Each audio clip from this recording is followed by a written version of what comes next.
الحمد للہ رب العالمین والصلاة والسلام علی خاتم النبیین اما بعد فاعوذ باللہ من الشیطان الرجیم بسم اللہ الرحمن الرحیم الصلاة والسلام علیک یا رسول اللہ وعلی آلک واصحابک یا حبیب اللہ الصلاة والسلام علیک یا نبی اللہ وعلی آلک واصحابک یا نور اللہ۔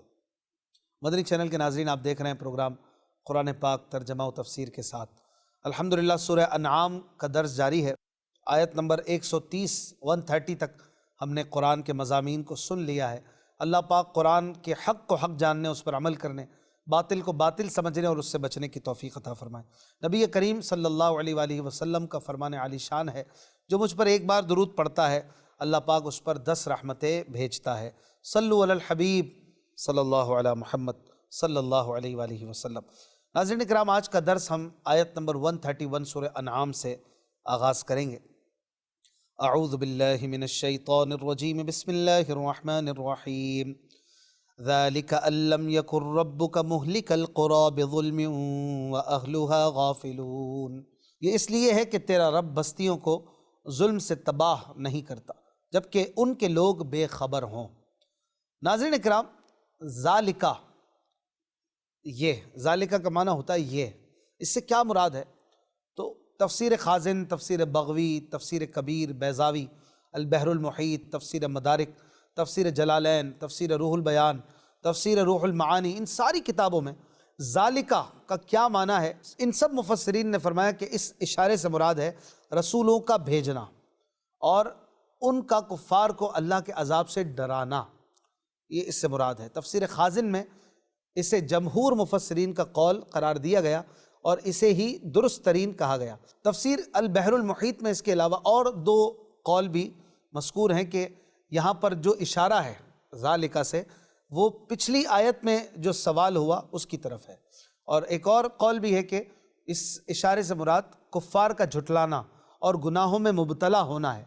ان دونوں اقوال کو صاحب البحر المحیط نے درست قرار نہیں دیا۔ البتہ تفسیر ابو سعود میں اس کا جو مشار الیہ ہے، یعنی جس کی طرف یہ اشارہ ہو رہا ہے ذالکہ سے، یہ کفار کا اعتراف و اقرار کرنا، یہ مراد ہے۔ صاحب روح المعانی نے پہلے جمہور مفسرین والا قول ذکر کیا کہ اس سے مراد رسولوں کا بھیجنا ہے۔ اس کے بعد ایک اور قول بھی ذکر کیا کہ کفار کے اعتراف کرنے کی طرف اس آیت میں ذالکہ سے اشارہ ہے۔ تفسیر سمرقندی میں بھی اس قول کو ذکر کیا گیا ہے۔ بہرحال اللہ پاک نے اس آیت میں فرمایا کہ یہ اس لیے ہے کہ رب تعالیٰ بستیوں کو ان کی معصیت اور ظلم کی وجہ سے تباہ نہیں کرتا جبکہ ان کے لوگ بے خبر ہوں، بلکہ عذاب سے پہلے رسول بھیجے جاتے ہیں، ایک باقاعدہ حجت قائم کی جاتی ہے۔ رسول آتے ہیں، انہیں ہدایت دیتے ہیں، اپنی حجت تمام کرتے ہیں، اس پر بھی وہ سرکشی کریں تو پھر ہلاک کر دیے جاتے ہیں۔ لہٰذا قیامت میں حساب کتاب، سوال جواب رب تعالیٰ کی بے علمی کی وجہ سے نہیں، بلکہ اس لیے ہے کہ جیسے دنیا میں بے خبروں پر عذاب نہیں، ایسے ہی آخرت میں بھی نہیں، وہاں مجرموں کو بتا کر، اعمال نامہ دکھا کر عذاب دیا جائے گا۔ اس آیت سے 2 باتیں پتہ چلی کہ اللہ پاک بدعملی کے بغیر عذاب نہیں بھیجتا۔ دوسرا یہ کہ نبی کی تبلیغ پہنچے بغیر بھی کسی کو بدعملی کی سزا نہیں ملتی۔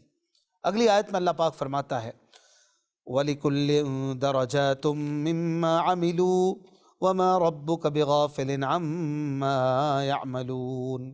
آسان ترجمہ قرآن کنز العرفان۔ اور ہر ایک کے لیے ان کے اعمال سے درجات ہیں اور تیرا رب ان کے اعمال سے بے خبر نہیں۔ ناظرین اکرام، اس آیت میں فرمایا وَلِكُلٍّ دَرَجَاتٌ، ہر ایک کے لیے درجے ہیں، سٹیپس ہیں، ہر ایک کے لیے، چاہے وہ نیک ہو گناہ گار، اس کے اچھے اور برے اعمال کے اعتبار سے اس کے درجات ہیں، مرتبے ہیں، اور انہی کے مطابق ثواب اور عذاب ہوگا۔ جنتیوں کو جنت میں ان کے نیک اعمال کے مطابق درجات دیے جائیں گے، ایسے ہی جہنمیوں کو جہنم میں ان کے برے اعمال کے مطابق مختلف درجوں میں سزا دی جائے گی۔ یا یہ مطلب ہے کہ نیک اعمال کے درجے مختلف ہیں، ایک ہی عمل ایک شخص کے لیے زیادہ ثواب کا باعث ہے اور دوسرے کے لیے کم ثواب کا۔ حدیث شریف میں ہے کہ قیامت میں اعمال کا بدلہ عقل کے بقدر ملے گا۔ لہٰذا اس آیت سے ہزارہا مسائل اس سے مستنبط ہو سکتے ہیں۔ عمل کا صلہ جگہ، وقت، موقع اور ضرورت کے لحاظ سے مختلف ہوتا ہے۔ جیسے جہاں مسجدیں بہت زیادہ ہوں اور کنویں کم ہوں، وہاں مسجد کے بجائے کنواں بنوانا زیادہ اچھا ہے۔ اس آیت سے علماء نے یہ بھی استدلال کیا ہے کہ جنات بھی جنت میں جائیں گے، کیونکہ یہاں سب کے لیے درجات فرمایا گیا اور ان سب میں کل کے لفظ میں جنات بھی داخل ہیں۔ آگے مزید اللہ پاک ارشاد فرماتا ہے وَرَبُّكَ الْغَنِيُّ ذُو الرَّحْمَةِ إِن يَشَأْ يُذْهِبْكُمْ وَيَسْتَخْلِفْ مِن بَعْدِكُم مَا يَشَاءُ كَمَا أَنشَأَكُم مِّن ذُرِّيَّةِ قَوْمٍ آخَرِينَ۔ آسان ترجمہ قرآن کنز العرفان۔ اور اے حبیب تمہارا رب بے پرواہ ہے، رحمت والا ہے۔ اے لوگو اگر وہ چاہے تو تمہیں لے جائے اور جسے چاہے تمہاری جگہ لے آئے، جیسے اس نے تمہیں دوسرے لوگوں کی اولاد سے پیدا کیا۔ ناظرین اکرام، اس آیت سے یہ درس بھی مراد ہو سکتا ہے کہ اے لوگو، اللہ پاک تمہیں جو ایمان اور اعمال صالحہ کی دعوت دیتا ہے اور کفر و شرک اور بدعمالیوں سے منع فرماتا ہے تو یہ نہ سمجھو اس میں اس کا کوئی فائدہ ہے، بلکہ وہ تو غنی ہے، بے پرواہ ہے، اسے کسی کی کوئی حاجت نہیں۔ البتہ چونکہ وہ رحمت والا ہے اس لیے وہ تمہیں نصیحت فرماتا ہے اور تمہیں تمہارے بھلے کی باتیں بتاتا ہے، ورنہ اگر وہ چاہے تو تم سب کو فنا کر دے اور تمہاری جگہ دوسرے لوگوں کو لے آئے، جیسے بہت سی قوموں کو اس نے فنا کر دیا، یا جیسے تم دوسروں کے بعد اس دنیا میں آئے ہو اسی طرح تمہارے بعد دوسرے آ جائیں گے۔ تو اس دنیاوی زندگی اور مال و متاع پہ غرور نہ کرو، اس پر نہ اتراؤ، تمہارا وقت آئے گا تم بھی چلے جاؤ گے، دوسرے آ جائیں گے۔ اگلی آیت میں اللہ پاک فرماتا ہے انما توعدون لآت وما انتم بمعجزین۔ آسان ترجمہ قرآن کنز العرفان۔ بے شک جس کا تم سے وعدہ کیا جاتا ہے وہ ضرور آنے والی ہے اور تم اللہ کو عاجز نہیں کر سکتے۔ ناظرین اکرام، یہاں پر ارشاد فرمایا کہ وہ چیز جس کا تم سے وعدہ کیا جاتا ہے، چاہے وہ قیامت ہو یا مرنے کے بعد اٹھنا یا حساب، ثواب، عذاب وغیرہ، یہ سب چیزیں ضرور آئیں گی مگر اپنے وقت پر، اور تم اس دیر ہونے سے دھوکہ مت کھانا بلکہ اس سے بچنے کے اسباب جمع کرنا، کیونکہ ہم نہ مجبور ہیں نہ جھوٹی بات کرنے والے ہیں اور نہ تم طاقتور کہ ہم سے مقابلہ کر کے بچ سکو، لہٰذا مقابلہ نہ کرو بلکہ ڈرو، خوف کرو۔ اس آیت کریمہ میں موت سے غافل رہنے والوں کے لیے بھی بہت عبرت ہے، کیونکہ ہر انسان سے موت کا وعدہ بھی کیا گیا ہے اور یہ حقیقت میں بالیقین ہر صورت آ ہی کر رہے گی۔ تاجدار رسالت صلی اللہ علیہ وآلہ وسلم، صحابہ اکرام رضی اللہ عنہم اور دیگر بزرگان دین رحمت اللہ علیہم اجمعین موت کو بکثرت یاد کیا کرتے اور لوگوں کو اس کی یاد دلایا کرتے تھے۔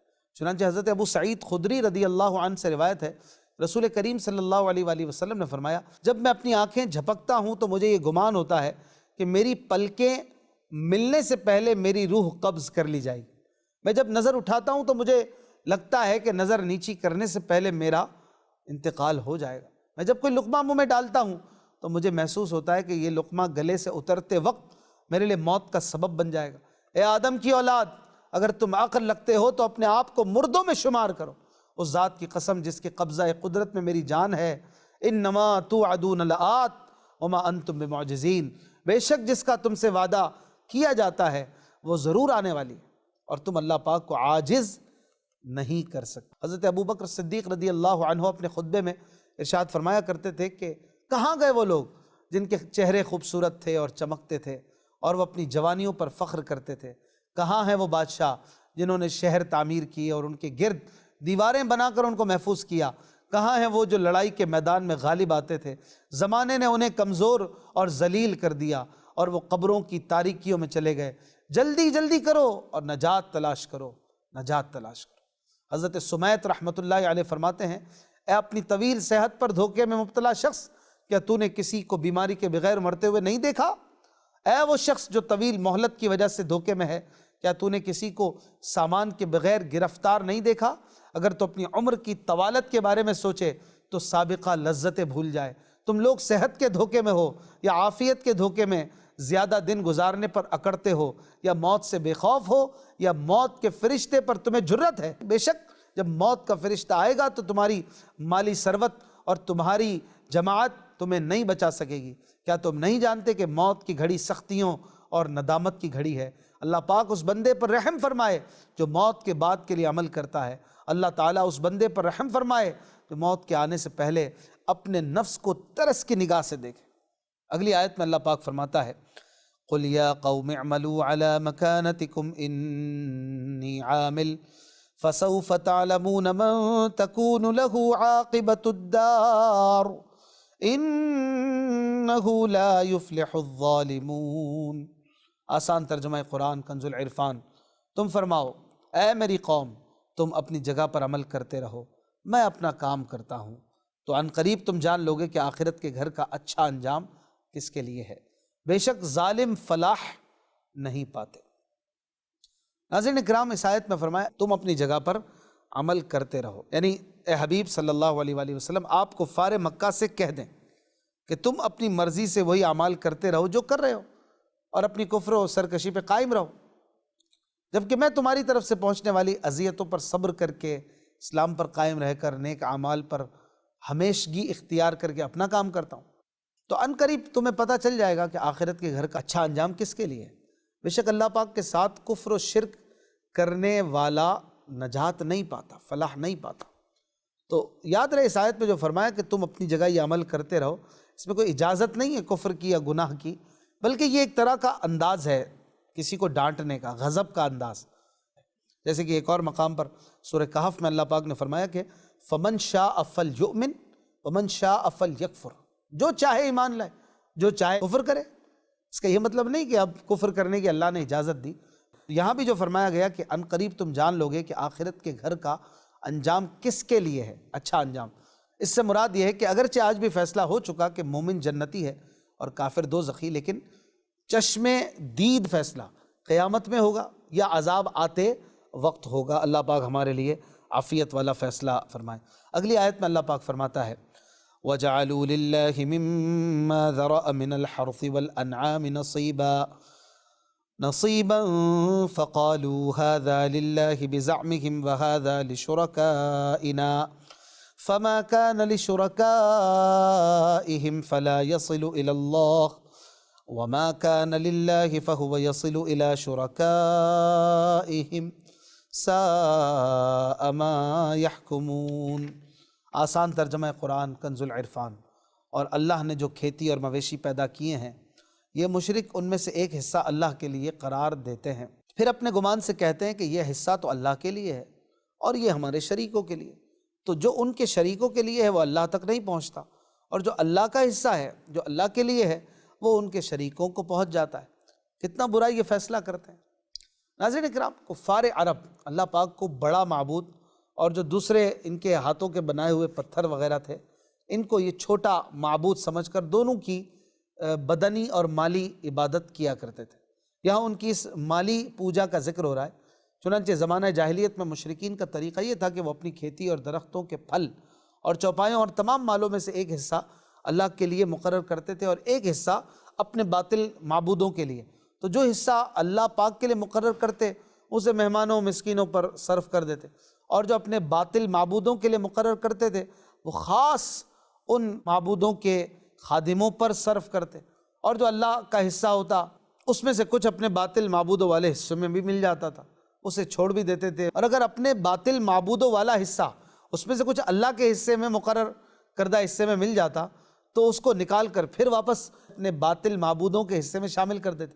اس آیت میں ان کی اس جہالت اور بدعقلی کا ذکر کیا گیا اور اس پر تنبیہ فرمائی گئی کہ ساء ما یحکمون، یہ کتنا غلط فیصلہ کرتے ہیں۔ یہ کفار انتہا درجے کی جہالت میں گرفتار ہے کہ خالق حقیقی، منعم حقیقی کے عزت و جلال کی انہیں ذرا بھی پہچان نہیں۔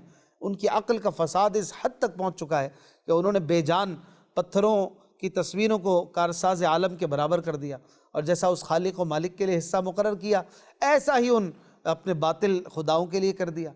بے شک یہ بہت ہی برا فعل اور انتہا کا جہل اور عظیم خطا اور ضلال ہے۔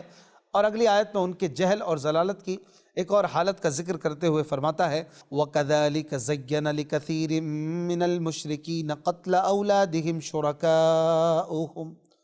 شُرَكَاؤُهُمْ لِيُرْدُوهُمْ وَلِيَلْبِسُوا عَلَيْهِمْ دِينَهُمْ وَلَوْ شَاءَ اللَّهُ مَا فَعَلُوهُ فَذَرْهُمْ وَمَا يَفْتَرُونَ۔ آسان ترجمہ قرآن کنز العرفان۔ اور یوں ہی بہت سے مشرکوں کی نگاہ میں ان کے شریکوں نے اولاد کا قتل عمدہ کر دکھایا ہے تاکہ وہ انہیں ہلاک کریں اور ان کا دین ان پر مشتبہ کر دیں، اور اگر اللہ چاہتا تو وہ ایسا نہ کرتے، تو تم انہیں اور ان کے بہتانوں کو چھوڑ دو۔ ناظرین اکرام، اس آیت میں کفار کی ایک اور جہالت بیان ہو رہی ہے۔ چنانچہ فرمایا کہ یوں ہی بہت سے مشرکوں کی نگاہ میں ان کے شریکوں نے اولاد کا قتل اچھا اور عمدہ کر کے دکھا دیا ہے یہاں شریکوں سے مراد وہ شیاطین ہیں جن کی اطاعت کے شوق میں مشرکین اللہ پاک کی نافرمانی اور اس کی معصیت گوارا کرتے تھے، اور ایسے قبیح اور جاہلانہ افعال کے مرتکب ہوتے تھے کہ جن کو عقل صحیح کبھی گوارا نہیں کر سکتی، اور جن کی قباحت میں ادنا سمجھ کے آدمی کو بھی تردد نہ ہو۔ باطل خداؤں کی عبادت کی شامت سے وہ ایسے فساد عقل میں مبتلا ہوئے کہ حیوانوں سے بدتر ہو گئے، اور اولاد جس کے ساتھ ہر جاندار کو فطرتاً محبت ہوتی ہے، شیاطین کے اتباع میں اس کا بے گناہ خون کرنا انہوں نے گوارا کیا اور اس کو اچھا سمجھنے لگے۔ خلاصہ یہ ہے کہ انہوں نے اولاد میں بھی ایسی ہی تقسیم کر رکھی تھی کہ لڑکے کو زندہ رکھتے اور لڑکی کو مار ڈالتے۔ شیطانوں نے یہ سب اس لیے کیا تاکہ وہ انہیں ہلاک کریں اور ان کا دین ان پر مشتبہ کر دیں۔ حضرت عبداللہ ابن عباس رضی اللہ عنہما فرماتے ہیں کہ یہ لوگ پہلے حضرت اسماعیل علیہ السلام کے دین پر تھے، شیاطین نے ان کو اغوا کر کے ان گمراہیوں میں ڈال دیا تاکہ انہیں دین اسماعیلی سے منحرف کریں۔ علامہ برہان الدین حلبی رحمۃ اللہ علیہ فرماتے ہیں اہل عرب حضرت ابراہیم علیہ السلام کے زمانے سے لے کر عمرو بن لحی کے زمانے تک آپ کے ہی عقائد پر ثابت قدم رہے۔ یہ وہ پہلا شخص ہے جس نے دین ابراہیمی کو تبدیل کیا اور اہل عرب کے لیے طرح طرح کی گمراہیاں شروع کی۔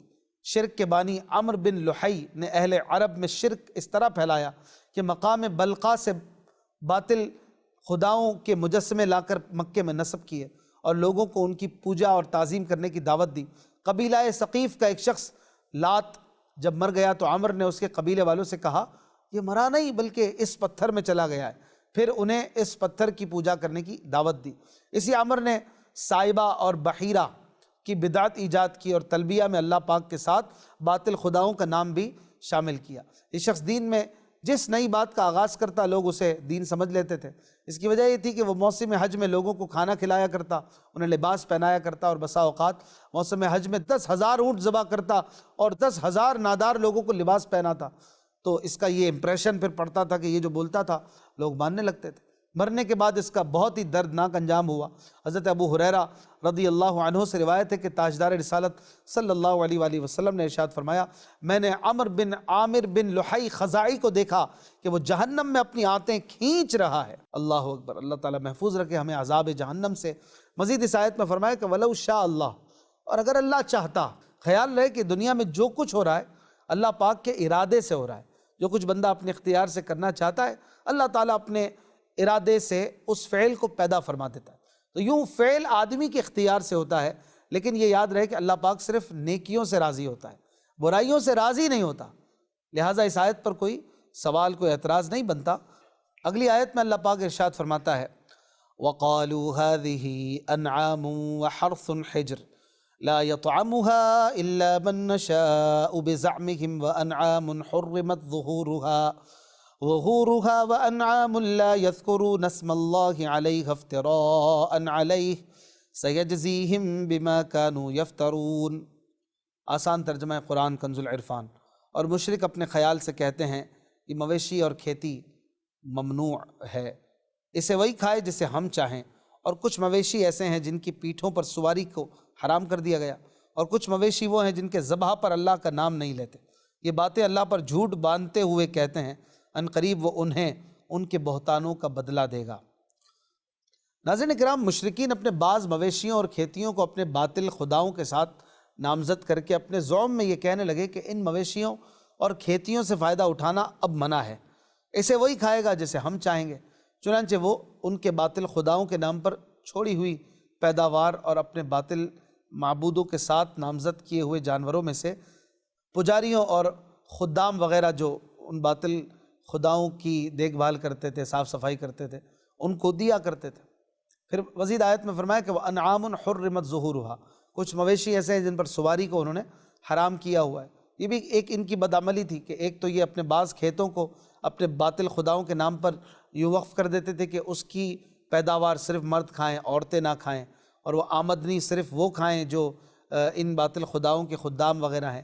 پھر دوسری یہ کہ باطل خداؤں کے نام پر جو جانور انہوں نے چھوڑے ہوتے تھے جیسے بحیرہ، صاحبہ وغیرہ، ان سے یہ کوئی کام نہیں لیتے تھے، نہ کسی کھیتی پر وہ آ جاتے تو ان جانوروں کو ہٹایا جاتا تھا، جتنا کھانا وہ کھانے دیتے تھے۔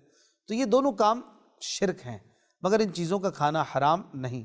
اس لیے جہاد میں صحابہ اکرام رضی اللہ عنہم ان تمام چیزوں پر قبضہ کر کے استعمال بھی فرماتے تھے۔ تیسری خرابی یہ کہ وہ اللہ تعالیٰ کے علاوہ دیگر باطل معبودوں کے ناموں پر جانور ذبح کرتے تھے، یہ بھی کام شرک ہے اور اس کا کھانا بھی حرام ہے۔ اگلی آیت میں اللہ پاک ارشاد فرماتا ہے وَقَالُوا مَا فِي بُطُونِ هَذِهِ الْأَنْعَامِ خَالِصَةٌ لِذُكُورِنَا وَمُحَرَّمٌ عَلَىٰ أَزْوَاجِنَا وَإِن يَكُن مَيْتَةً فَهُمْ فِيهِ شُرَكَاءُ سَيَجْزِيهِمْ وَصْفَهُمْ إِنَّهُ حَكِيمٌ عَلِيمٌ۔ آسان ترجمہ قرآن کنز العرفان۔ اور کہتے ہیں ان مویشیوں کے پیٹ میں جو ہے وہ خالص ہمارے مردوں کے لیے ہے اور ہماری عورتوں پر حرام ہے، اور اگر وہ مرا ہوا ہو تو پھر سب اس میں شریک ہیں۔ ان قریب اللہ انہیں ان کی باتوں کا بدلہ دے گا، بے شک وہ حکمت والا علم والا ہے۔ ناظرین، کفار عرب کا عقیدہ تھا کہ بحیرہ سائبہ، اونٹنی کا بچہ اگر زندہ پیدا ہو تو صرف مرد کھا سکتے ہیں اور عورتیں نہیں کھا سکتی، اور اگر مردہ پیدا ہو تو عورت مرد سب کھا سکتے ہیں۔ اس آیت میں ان کے اس عقیدے پر بھی وعید فرمائی گئی اور فرمایا کہ سب ان کا اپنا بنایا ہوا ہے، اللہ کی طرف سے کوئی ایسی چیز نہیں ہے۔ آگے اللہ پاک فرماتا ہے قد خسر الذين قتلوا اولادهم سفها بغير علم وحرموا ما رزقهم الله افتراء على الله قد ضلوا وما كانوا مهتدين۔ آسان ترجمہ قرآن کنز العرفان۔ بے شک وہ لوگ تباہ ہو گئے جو اپنی اولاد کو جہالت سے بے وقوفی کرتے ہوئے قتل کرتے ہیں، اور اللہ نے جو رزق انہیں عطا فرمایا ہے اسے اللہ پر جھوٹ باندھتے ہوئے حرام قرار دیتے ہیں۔ بے شک یہ لوگ گمراہ ہوئے اور یہ ہدایت والے نہیں ہیں۔ ناظرین کرام، یہ آیت زمانہ جاہلیت کے ان لوگوں کے بارے میں نازل ہوئی جو اپنی لڑکیوں کو نہایت سنگ دلی اور بے رحمی کے ساتھ زندہ زمین میں دبا دیا کرتے تھے۔ قبیلہ ربیعہ اور مضر وغیرہ قبائل میں اس کا بہت رواج تھا، اور جاہلیت کے بعض لوگ لڑکوں کو بھی قتل کر دیتے تھے، اور بے رحمی کا یہ عالم تھا کہ کتوں کی پرورش کرتے اور اولاد کو مار ڈالتے۔ ان کی نسبت یہ ارشاد ہوا کہ وہ تباہ ہوئے۔ اس میں شک نہیں کہ اولاد اللہ پاک کی نعمت ہے اور اس کی ہلاکت سے اپنی تعداد کم ہوتی ہے، اپنی نسل مٹتی ہے، یہ دنیا کا خسارہ ہے، گھر کی تباہی ہے، اور آخرت میں اس پر عذاب ہے۔ تو یہ عمل دنیا اور آخرت میں تباہی کا باعث ہوا، اور اپنی دنیا اور آخرت دونوں کو تباہ کر لینا اور اولاد جیسی عزیز اور پیاری چیز کے ساتھ اس قسم کی سفاکی اور بے دردی گوارا کرنا انتہا درجے کی حماقت اور جہالت ہے۔ دور جاہلیت میں اولاد کو قتل کرنے کے بنیادی اسباب میں سے ایک سبب یہ بھی تھا کہ انہیں تنگ دستی کا خوف ہوتا، اور اس ڈر سے اپنی اولاد کو مار ڈالتے تھے کہ انہیں کھلائیں گے پلائیں گے کہاں سے، اور ان کے لباس اور دیگر ضروریات کا انتظام کیسے کریں گے۔ چنانچہ اللہ پاک نے انہیں اس حرکت سے منع کرتے ہوئے دوسری جگہ پر فرمایا کہ وَلَا تَقْتُلُوا أَوْلَادَكُمْ خَشْيَةَ إِمْلَاقٍ، غربت کے ڈر سے اپنی اولاد کو نہ مارو۔ نَحْنُ نَرْزُقُهُمْ وَإِيَّاكُمْ، ہم انہیں بھی رزق دیں گے اور تمہیں بھی دیں گے۔ إِنَّ قَتْلَهُمْ كَانَ خِطْئًا كَبِيرًا، بے شک انہیں قتل کرنا کبیرہ گناہ ہے۔ افسوس فی زمانہ بہت سے مسلمان بھی دور جاہلیت کے کفار کا طریقہ اختیار کیے ہوئے ہیں، اور وہ بھی اس ڈر سے دنیا میں آتے ہی یا ماں کے پیٹ میں ہی بچے کو قتل کروا دیتے ہیں کہ ان کی پرورش اور تعلیم و تربیت کے اخراجات کیسے پورے کریں گے۔ یہ عمل خاص طور پر اس وقت کرتے ہیں جب انہیں معلوم ہو جاتا ہے کہ ماں کے پیٹ میں پلنے والی جان بچی کی ہے۔ افسوس کہ اللہ پاک کو رازق ماننے والے بھی اس فعل قبیح کا ارتکاب کرتے ہیں۔ یہاں ایک مسئلہ یاد رہے کہ جب حمل میں جان پڑ جائے، جس کی مدت علماء نے 4 مہینے بیان کی ہے، تو حمل گرانا حرام ہے، کہ یہ بھی اولاد کا قتل ہے، اور اس سے پہلے اگر شرعی ضرورت ہو تو اسقاط حمل جائز ہے۔ اس آیت میں فرمایا وَحَرَّمُوا مَا رَزَقَهُمُ اللَّهُ افْتِرَاءً عَلَى اللَّهِ، اللہ کے دیے ہوئے رزق میں سے اپنی مرضی سے یہ اللہ پر جھوٹ باندھتے ہوئے خود سے حرام کر دیتے ہیں چیزوں کو، تو اللہ پاک نے اس کو پسند نہیں کیا۔ تو اس سے یہ بھی پتہ چلتا ہے کہ ہر چیز میں اصل اباحت ہے۔ اللہ پاک نے ہر چیز ہمارے لیے رزق کے طور پر پیدا فرمائی ہے۔ اللہ پاک نے فرمایا قرآن پاک میں کہ هُوَ الَّذِي خَلَقَ لَكُم مَّا فِي الْأَرْضِ جَمِيعًا، اللہ پاک نے جو کچھ زمین میں ہے سب تمہارے لیے بنایا۔ حضرت سلمان رضی اللہ عنہ سے روایت ہے کہ نبی کریم صلی اللہ علیہ وآلہ وسلم نے فرمایا حلال وہ ہے جسے اللہ پاک نے اپنی کتاب میں حلال کیا، حرام وہ ہے جسے اللہ پاک نے اپنی کتاب میں حرام کیا، اور جس سے خاموشی فرمائی تو وہ اس میں سے ہے جس سے معافی دی۔ تو اس سے پتہ چلا کہ اصل جو ہے وہ اباحت ہے، یعنی جس چیز کی حلت و حرمت سے متعلق قرآن و حدیث میں خاموشی ہو وہ حلال ہے۔ اللہ پاک سے دعا ہے قرآن سمجھنے اور اس پر عمل کرنے کی توفیق عطا فرمائے۔ اپنا خیال رکھیے گا۔ صلو علی الحبیب صلی اللہ علیہ محمد۔